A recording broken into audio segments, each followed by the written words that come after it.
Forget to play Scary Witch amongst others. Go on. Alright, here we go. Sorry. It already did happen last year on a cold, dark, eerie night. In the distance, a pack of wolves whined in order to deal a fright. A flash of lightning upon the turrets of spooky towers did display a large, ancient red brick building with a sign which read, "Keep out if you may. Always obey your elders," was a phrase used in the tower by a certain man. But then house, by the way. Okay. But then she had two inquisitive children, and this sign puzzled her Susie and Sam. To be fair to them, when it came to family life, it seemed that they had drawn some very short straws. Their mam was always shrieking, "Here, you wish them pops, then make us our tea. We've got to do our chores." Their mother didn't need to be nasty. She was actually very stressed. They had living with their invalid Aunt Agatha, who had to be dressed and undressed. And Agatha, their granny, was an old spinster with a posh, drawn voice. She said, "One should get the dear children to you. You didn't have to have me. It was your choice. Now, darling, tonight I want to wear my warm cardi, and I want to put on a face pack. Then I will want a hot toddy with me tranquilizers in it for my poor old back." Now, Sam the man was in charge of her pills. He was a very grown-up 10-year-old little lad. He walked past the door at a boffin and said, "I'm going to become a scientist, and I won't be mad." Susie, however, was rather dappy knickers showing beneath, her red miniskirt as red as her cheek dimple. When she talked, she giggled uncontrollably. "Oh, my name's Susie. You know, I'm ever so slightly simple."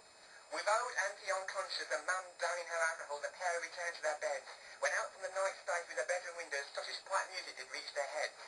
Being inquisitive children, they looked out and realized it was coming from the grounds of the red brick house. Sam urged Susie on, saying, "Don't worry, no one will notice we've gone if we go as quiet as a mouse." The Celtic Scottish pipe music was still playing as they reached the big large iron gate. They pushed the lock and it slowly creaked open. It obviously hadn't been opened of late. They ran to the darkened corner and then two bright red eyes gleamed up at them like two laser lights. Susie screamed, "Oh, ah!" Then she realized, "Oh, look, it's a cat, you silly thing. It gave me the fright." Sam was most concerned the cat looked injured and said, "We should inform those inside." So he pulled the great iron lever on the door and swung it open wide. A butler appeared, bolt through his neck, replacing his bow tie. He was tall and overpowering too. His face was chillingly white, as was his voice when he said, "Come in, children. We've been expecting you. Ah, you brought dearest kiddos in from out from the cold. Come on, don't be shy. Are you not very bold? The lady of the house will probably give you a reward." To which the kids looked at each other with a smile. When they reached the cold, dark chapel area, the butler disappeared with the words, "Just wait here for a while." Here the music was playing no more, and soon the flapping of ravens' wings could be heard from the rooftop above. Susie started fumbling with her skirts and knees, and walled to Sam wailed, "I'm so very scared. I'm really cold. I've really had enough." And then a clanking sound could be heard, like some metallic pots and pans. What could it be?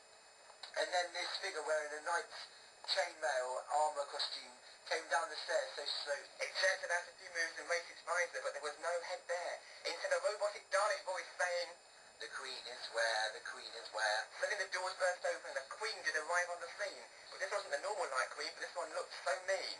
Her face was a green complexion and had a crooked nose. There was a boil on her chin, and she wore painted shoes on her toes. Her overripe body was like a bodysuit. Her large boobies had long begun to sag. With blackened eyeliner on, she looked absolutely hideous, very much the old witchy hag. She wore a green wig balanced on top of her green-skin hat. Because, dear friends, she was completely bald underneath that. "What treasure have we here? A present for me? What have I done to deserve such good tea?" And with that she raised her scrawny hands in the air and crackled like mad. "Children, lovely dear children, oh, I'm so glad." Then she realized a lot nicer she should at least be, and with pointed fingers she beckoned them to her knee. But the children had more than had enough and did turn around to leave. But in the doorway appeared the butler, who held on to Susie's sleeve. The witch cackled with excited laughter. "Excellent timing. Now is not a second too late. Come with me, my dearest. See that robot over there? You'll be like him if you don't cooperate." "What brought you here? Was it the Scottish pipes, my dears? Well, look, we locked the boy in ropes and sent him, my man. Go on, make haste." And with that, Nails took Sam off. witch felt Susie cheeks. Ah, yes, not too bony. You'll just be the right case. She dragged poor Susie to a bubbly cauldron full of potions and gruel and pushed her into the mixture, snorting, "Oh, how I love being cruel." She fell to the side where the cat was on her coppery spell book. Ah, be off with you. Now then, making girls into food. It's here, look. Meanwhile, Sam now being tied up in a large room, but suddenly another man came into the gloom. He wore a tartan kilt, bagpipes, and under a large busby looked rather hot. His other clothes looked very military from a time that had long since forgot. In Scottish lilt he announced, "Ah, hi, how raise the troops of Bachenburn, wee Sam. When the work has been done, knows doubt better than a Scottish wee drum." The old soldier got out his six blast and had a wee swig. Then sat down, mopped his brow, and removed his heavy large wig. Now young Sam said, old codger got talking, and it soon became apparent he liked to drink. And as I told you before, Sam was a bright child, always top of the class and able to think.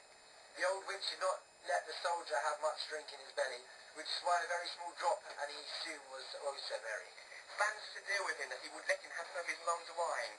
He was able to be freed. The old soldier slurred, "That's will be a swine." So the soldier held his ropes and into the pantry did show Sam. Sam saw the witch stirring the cauldron, but don't worry, he had of course a plan. Beside the old witch was a large beaker of sherry. It would seem she liked alcohol to be merry. He tiptoed in and from his pocket he took out some of the Grand's tranquilizer pills, popped them in the drink beside the old witch, and squatted underneath the windowsills. The witch, while staring profusely, didn't continue to drink her drink. And sure enough, soon her large eyeballs were covered by eyelids starting to blink. And then...